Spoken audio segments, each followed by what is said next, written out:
Hello everyone, welcome to my channel. Exam NCERT में आप सब लोगों का बहुत बहुत स्वागत है। तो आज हम क्या पढ़ेंगे? आज हम विनायक दामोदर सावरकर जी को कंटिन्यू करेंगे। ठीक है, आगे बढ़ाएंगे अपनी बायोग्राफी को। हमने क्या पढ़ा था बच्चों? हमने लास्ट वीडियो में आपको दामोदर सावरकर जी की बायोग्राफी कराई थी। हमने 2 पार्ट में उसे कंप्लीट कर दिया। हमारा ये लास्ट पार्ट है, इसमें हम इनको अच्छे से जितना हम समझ चुके हैं हम इनके बारे में लास्ट वीडियो में, आज ये फिनिश हो जाएगी हमारी ये वीडियो। ठीक है, तो और जब हम अपनी पॉलिटी और जब हिस्ट्री में जब देखेंगे ना इनके रोल को, तो आप आराम से इनको समझ सकते हो कि वीर दामोदरकर जो थे, विनायक दामोदरकर जी थे, उनका क्या क्या बैकग्राउंड था। ठीक है, देखिए हम स्टार्ट करते हैं अपनी बायोग्राफी। ओके, और अगर आप लोग को क्लास समझ आती है, अच्छी आती है, कि थोड़ा आपको नॉलेज मिलती है थोड़ी बहुत अगर हमारी क्लास से, तो आप अपने हमारे जो वीडियो को ज़रूर लाइक कीजिए। ओके, और अपने फ्रेंड्स से शेयर कीजिए, जिससे आप सब लोग आराम से चीज़ों को समझ सको। ठीक है, ओके, और हमारे चैनल को सब्सक्राइब ज़रूर कीजिए अगर आप फर्स्ट टाइम आए हैं तो।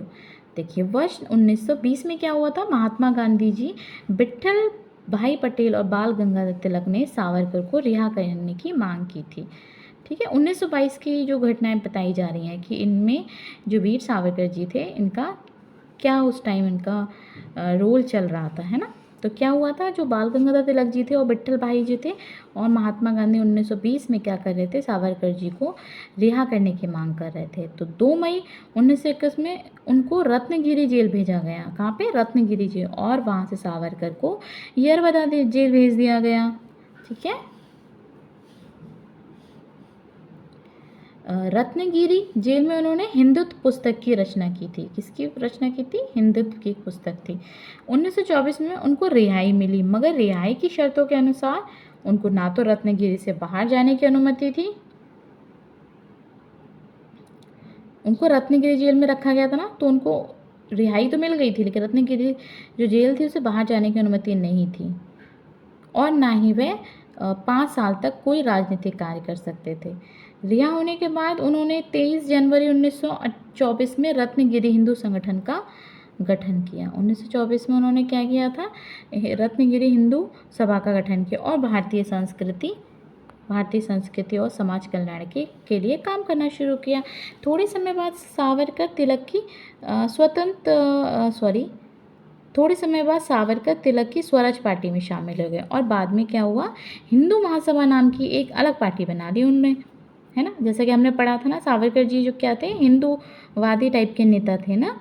तो इन्होंने क्या करा था? जो तिलक से मिलकर, तिलक जी से जो मिल गए थे, तो स्वराज पार्टी में शामिल हो गए थे, और बाद में इन्होंने हिंदू महासभा का नाम की एक अलग पार्टी बना ली, और वर्ष 1937 में अखिल भारतीय हिंदू महासभा के अध्यक्ष बने, और आगे जाकर भारत छोड़ो आंदोलन का हिस्सा भी बने।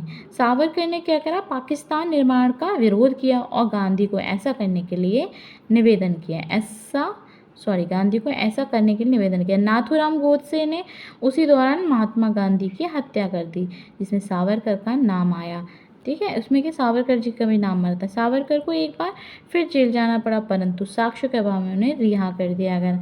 अपने जीवन काल में सावरकर एक मात्र ऐसे व्यक्ति थे जिनको 2 बार आजीवन कारावास की सजा सुनाई गई थी। उनके द्वारा ही तिरंगे के बीच में धर्म चक्र लगाने का सुझाव सर्वप्रथम दिया गया था। तो बीच में जो हमारे तिरंगे के बीच जो धर्म चक्र लगा होता है ना, उसको सुझाव किसने दिया था? हमारे वीर सावरकर जी ने। आज़ादी के बाद उनको 8 अक्टूबर 1951 में उनको पुणे विश्वविद्यालय में डी लिट की उपाधि दी गई। 1 फरवरी 1966 को उन्होंने मृत्यु उपरांत उपवास करने का निर्णय लिया था उन्होंने। ठीक है, 26 फरवरी 1966 को उन्होंने मुंबई में अपना पार्थिव शरीर त्याग दिया और चिरनिद्रा में लीन हो गए। हमारे वीर सावरकर जी थे, है ना? जैसा कि उनका नाम ही वीर सावरकर जी है, तो उनकी पूरी आपने देखा, उनका पूरा जो उनका व्यक्तित्व था, उसमें आपने देखा ना बच्चों, कि वो एक वीरता की तरह ही लास्ट में उनका पार्थिव शरीर उन्होंने त्याग दिया। ठीक है, तो हमारे वीर सावरकर जी थे, उनकी दामोदर विनायक दामोदर सावरकर इनका पूरा नाम था। तो इनकी हमारी जीवनी फिनिश हो गई, हमारी बायोग्राफी इसकी कंप्लीट हो गई। तो अब हम नेक्स्ट वीडियो में नेक्स्ट किसी बायोग्राफी के साथ मिलते हैं। तब तक आप लोग इस चैनल को क्या करेंगे, आप लोग जो प्लेलिस्ट में जाके अपने जो हिस्ट्री, ज्योग्राफी, पॉलिटी, इकोनॉमिक्स की जो क्लासेस हैं उनको देख लो।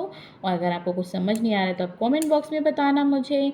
और आपको कोई भी चैनल नहीं, कोई आपको और भी चैप्टर चाहिए तो आप मुझे बता सकते हो, तो मैं वो चैप्टर आपको बीच से स्टार्ट करा सकती हूँ। ठीक है, देखिए हम 6 से करा रहे हैं, 6 से 12 तक करा रहे हैं ना, एनसीईआरटी बुक्स करा रहे हैं, एसएसटी करा रहे हैं। तो उसमें क्या हुआ, तो 9th की क्लास भी हमने स्टार्ट कर दी है, जिसमें इकोनॉमिक्स और हिस्ट्री हमने वर्ल्ड हिस्ट्री भी शुरू कर दी है, उधर 6 की चल रही है। ठीक है, और आप अगर बीच में अगर किसी और क्लास की अगर एसएसटी पढ़ना चाहते हैं तो आप कमेंट बॉक्स में बता सकते हैं। ठीक है, ओके। तो फिर आप लोग रिवीजन करते रहिए और आप पढ़ते रहिए, अपना ध्यान रखिए। अगर पसंद आए तो लाइक, शेयर, सब्सक्राइब और कमेंट ज़रूर कीजिए। सो फिर मिलते हैं। Thank you.